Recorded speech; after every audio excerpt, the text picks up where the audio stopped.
एक भोला भक्त था, बहुत ही ज्यादा भोला था। अच्छा, भगवान दर्शन भी उसे देते हैं जो भगवान को कम जानता हो। अगर ज्ञानी को दे देंगे, भगवान कहते हैं ज्ञानियों से तो हमें लेना ही देना नहीं रहता।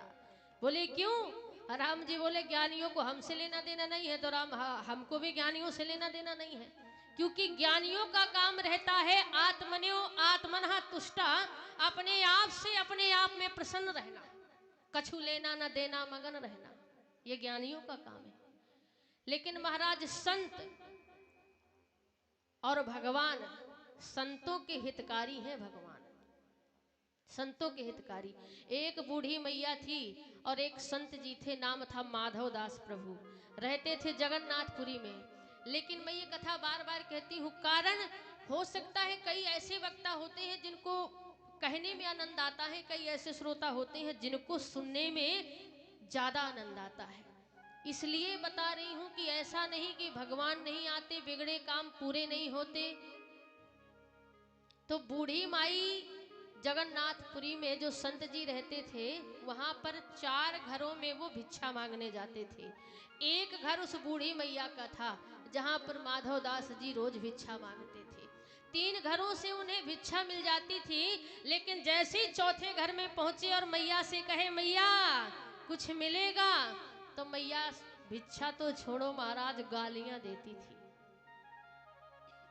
किसी ने संत जी से पूछा, महाराज आप इस बूढ़ी माई के घर में कुछ लेने क्यों जाते हो? अगर आपको कुछ देती नहीं है तो रोज मांगने क्यों जाते हो?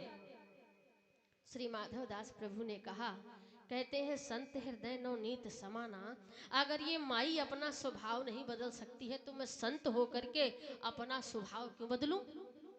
अरे संसार में संत को कोई गाली नहीं देता, और ये माई गाली देती है, कुछ ना कुछ तो भैया दे ही रही है, ले तो नहीं रही है ना। अरे कुछ भिक्षा नहीं दे रही, गालियां दे रही है, चलो छोड़ो। और मैया एक बात बताऊं, बिना कारण के कोई किसी को आजकल गाली भी नहीं देना चाहता। गाली क्यों देती थी? मैया के घर में कोई पोता ही नहीं था, नाती पोता नहीं था। रोज की भांति एक दिन फिर पहुंचे मैया के घर में, और मैया पोत रही थी। सुबह सुबह चौका, श्री माधव दास जी ने आवाज लगाई, मैया कुछ मिलेगा? मैया ने कहा फिर आ गया बाबा। पोता उठाया, फेंक कर मारा, गुस्सा में उठा के पोता फेंक कर मारा।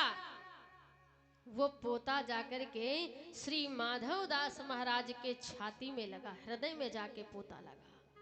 अगर हम आप लोग होते तो क्रोध महाराज संभलता नहीं, ज्वालामुखी जाग जाती।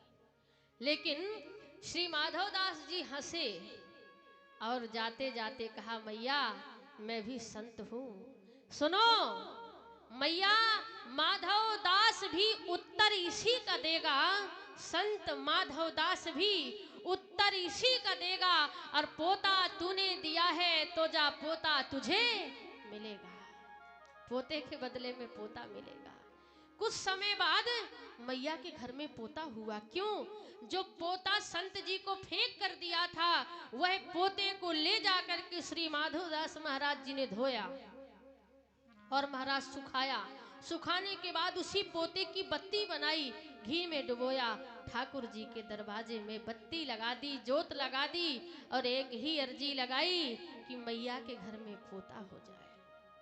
जो वस्त्र का खंड खंड बोल रहा था कि धन्य है सतपुरुषों का संग, बदल देता जीवन के ढंग। कुछ समय बाद मैया के घर में पोता हुआ, माताएं सोहर गीत गाए जा रही हैं और वो बूढ़ी माई रो रही है। बहनों ने पूछा, माई तू क्यों रो रही है? मैया ने कहा, उस संत की याद आ गई। क्या?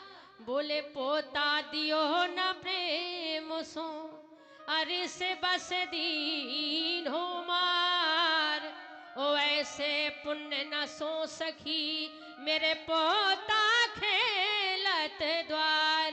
तो बोले जो मैं ऐसे संत को देती प्रेम प्रसाद, तो घर सुत बचते ध्रुव प्रहलाद समान।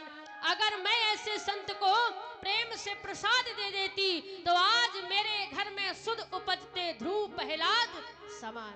तो ये संतों की कृपा और राम जी की कृपा, हनुमान जी की कृपा, यहाँ तीनों धाराएं बह रही हैं भैया और गोते लगा रहे हैं आप लोग।